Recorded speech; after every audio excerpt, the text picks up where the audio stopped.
Assalamualaikum warahmatullahi wabarakatuh. Saya Alki Sumanabila dari kelas 11 IPA 4 SMA Negeri 54 Jakarta akan menjelaskan materi matematika wajib semester 2, yaitu tentang turunan. Langsung simak videonya ya. Nah, seperti yang sudah kita bahas sebelumnya, kali ini kita akan membahas tentang turunan. Sebelum masuk ke bab turunan, kita harus tahu apa itu turunan. Turunan adalah pengukuran terhadap bagaimana fungsi berubah seiring perubahan nilai yang dimasukkan, atau secara umum, turunan menunjukkan bagaimana suatu besaran berubah akibat perubahan besaran lainnya.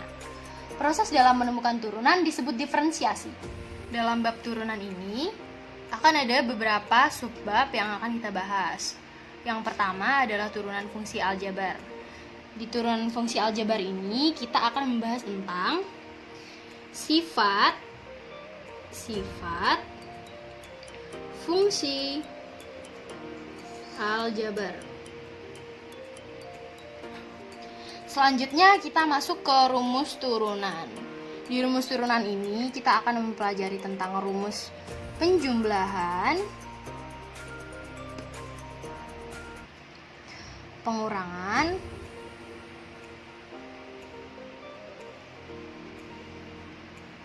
pembagian,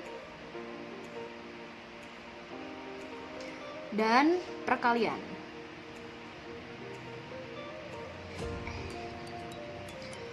Lalu lanjut ke persamaan garis singgung. Di persamaan garis singgung ini, rumus yang biasa digunakan adalah Y min Y1 sama dengan M kali X min X1. Lalu ada turunan fungsi naik dan turunan fungsi turun. Dan yang terakhir adalah aplikasi turunan. Sebelum masuk ke materi, kita perlu tahu bahwa fungsi simbolnya adalah fx dan turunan fungsi simbolnya adalah f aksen x. Di beberapa soal, fungsi fx akan digantikan dengan y. Tapi itu sama saja ya, karena fx sama dengan y. Jadi tidak perlu bingung ya kawan-kawan. Dalam video kali ini, kita akan khusus membahas tentang turunan fungsi naik dan turunan fungsi turun. Tapi, sebelum masuk ke subbab ini, kita harus tahu dulu nih, bagaimana cara menentukan turunan fungsi aljabar dan kita harus mengenal sifat-sifat fungsi aljabar. Kali ini kita masuk ke sifat fungsi aljabar. Ada 3 sifat yang harus kita ketahui. Yang pertama, bentuk fungsi fx sama dengan a, maka turunannya adalah f aksen x sama dengan 0. Contohnya seperti ini. Fx sama dengan 6, maka f aksen x sama dengan 0. Kenapa? Karena fungsi fx ini tidak diikuti dengan koefisien x, maka turunannya adalah 0. Sifat yang kedua, fungsi fx sama dengan ax, maka turunannya fungsi f aksen x sama dengan a. Misal nih, fx sama dengan 6x, maka turunannya seperti apa? F aksen X adalah 6. Di sifat yang ketiga, kita punya fungsi pangkat. Fungsi fx sama dengan ax pangkat n. Maka turunannya adalah f aksen x sama dengan n kali ax pangkat n min 1. Jadi misalkan seperti ini. Fx sama dengan 3x kuadrat, maka turunannya f aksen x sama dengan 2 kali 3 x pangkat 2 min 1, maka akan diperoleh 6x.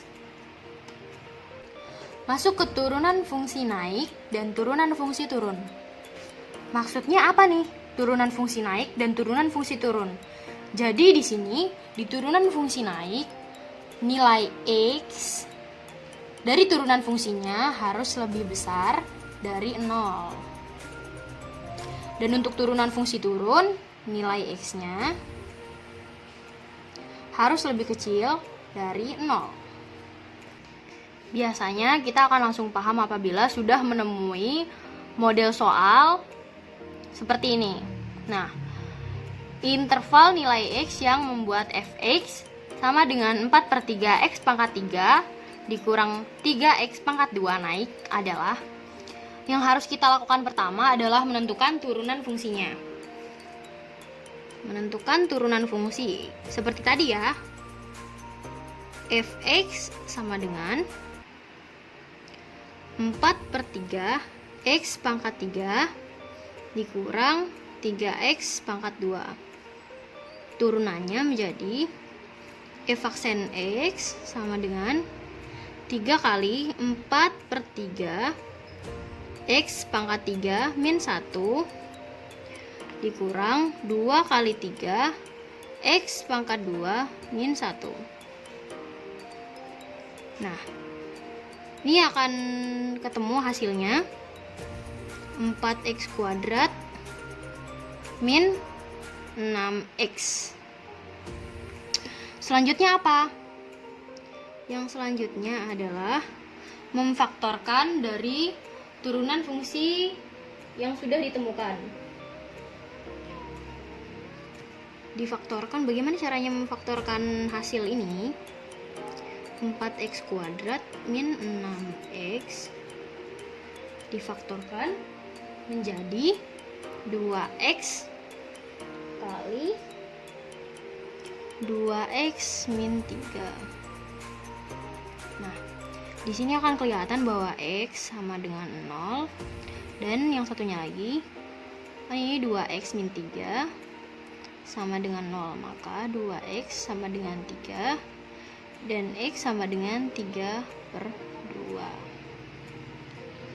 Setelah itu apa lagi?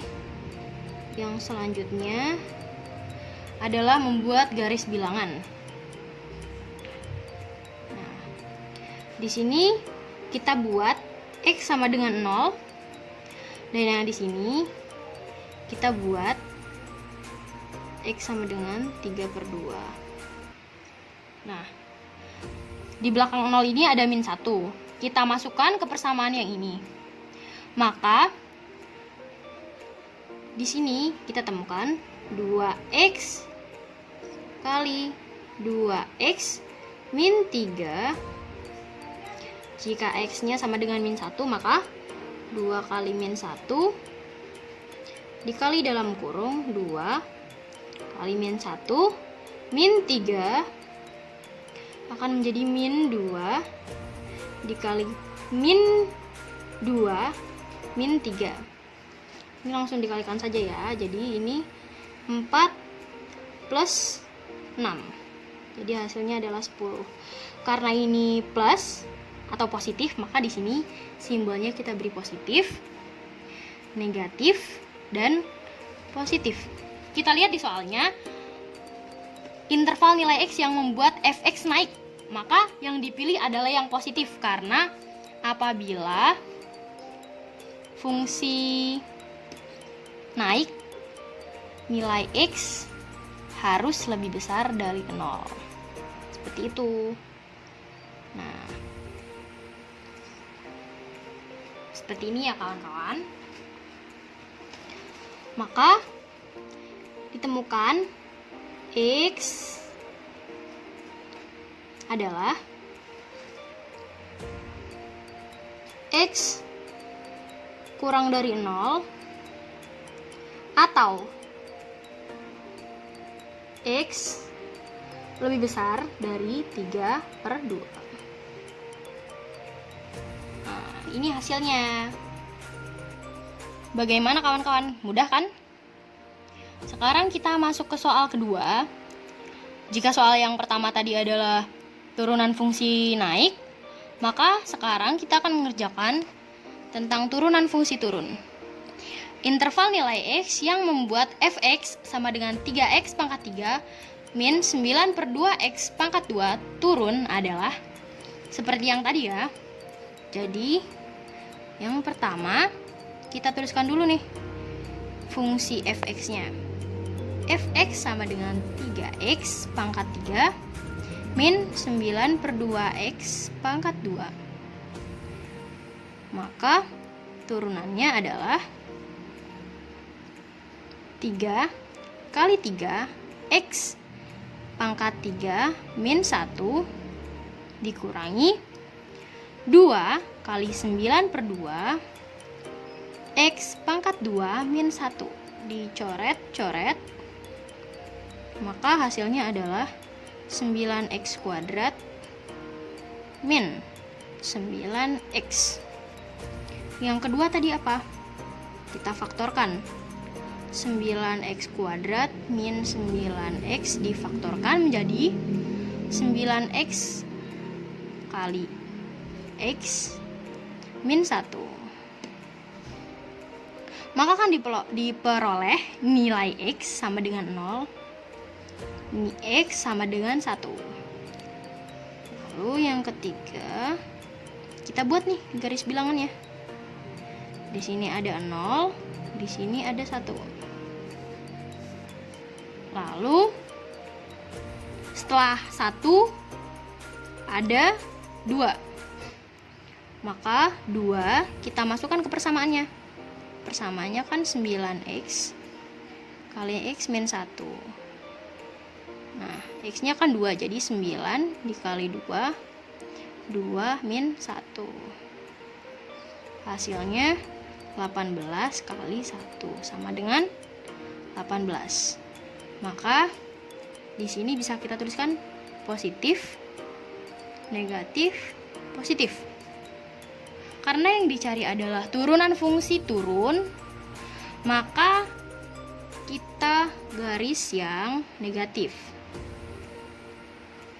Karena fungsi turun itu kan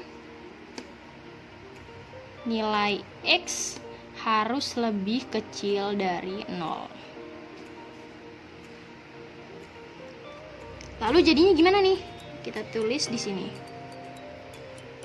Maka x adalah 0 lebih kecil dari x lebih kecil dari 1. Seperti itu. Bagaimana kawan-kawan?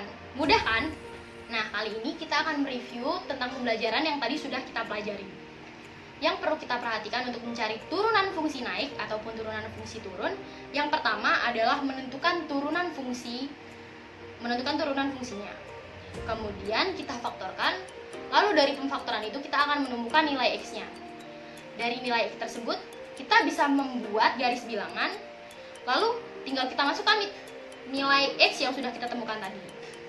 Lalu dari persamaan sebelumnya kita bisa memasukkan nilai x-nya, dan dari situ kita bisa menentukan nilai plus min plus atau min plus min untuk kita masukkan ke dalam garis bilangan sebelumnya.